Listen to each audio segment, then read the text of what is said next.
The storm outside had become nothing more than a distant rumble, its fury dying down as the wind lost its bite.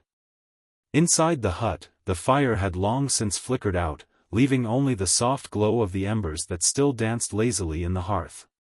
The air between Leo and Haru had shifted again, a quiet tension filling the space as they lay in the warmth of their shared comfort.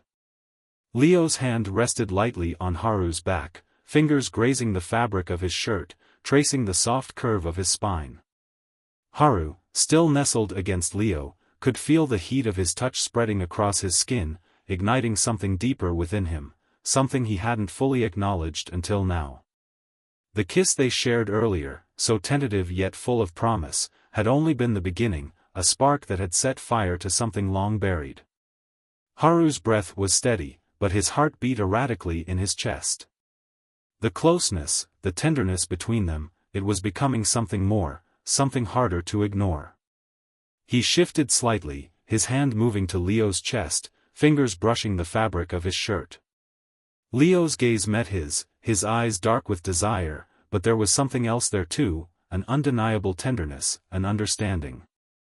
"Haru," Leo whispered, his voice low and thick with emotion. "Are you sure?" Haru nodded, swallowing against the lump in his throat. His hands trembled slightly, but he didn't pull away. "I'm sure," he whispered back, the words laced with a vulnerability he hadn't expected to feel, but couldn't deny. "I want this." Leo leaned in slowly, giving Haru every opportunity to pull back if he needed to, but Haru didn't.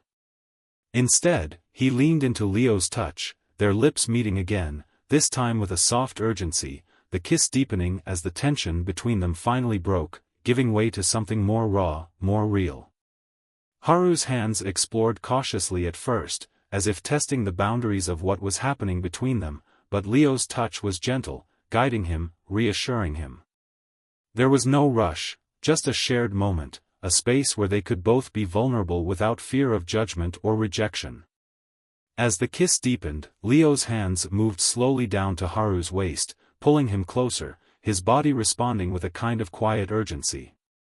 Haru's breath hitched in his throat, his hands moving to the buttons of Leo's shirt, undoing them one by one, the fabric falling away in the dim light of the hut. They were both fully aware of what was happening, but there was no hesitation, only the steady pulse of their hearts urging them forward. Haru's body responded instinctively to Leo's touch, his hands reaching for Leo's back, pressing him closer, as if trying to fuse their bodies together in a way that mirrored the connection they'd found emotionally. The storm outside seemed to fade, the only sound now was the soft rustling of the blankets, the sound of their breaths mingling, their movements slow but deliberate. Leo's lips trailed along Haru's jawline, his hands gentle but firm as they guided Haru onto his back, the weight of his body pressing down on him with a comforting force. Haru's heart raced, but there was no fear, only a sense of safety he hadn't known he needed. Leo paused, his gaze meeting Haru's, searching for any sign of hesitation. "Are you okay?" Leo asked, his voice hushed but full of concern.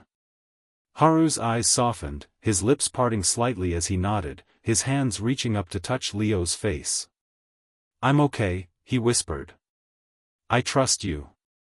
With that, they moved together, the last remnants of the storm outside dissolving into the quiet of the hut. The night stretched on, slow and tender, as they lost themselves in each other. Every touch, every kiss, was an unspoken promise, a promise that in this moment, with the world raging outside, they were safe. They fell asleep shortly after, entangled in each other's arms, their bodies pressed close, the exhaustion of the day and the night's intimacy settling in. Haru's head rested against Leo's chest, and Leo's hand, still gentle, ran through Haru's hair. There was peace between them now, a new understanding, a bond that had been forged in the quietest and most intimate of moments.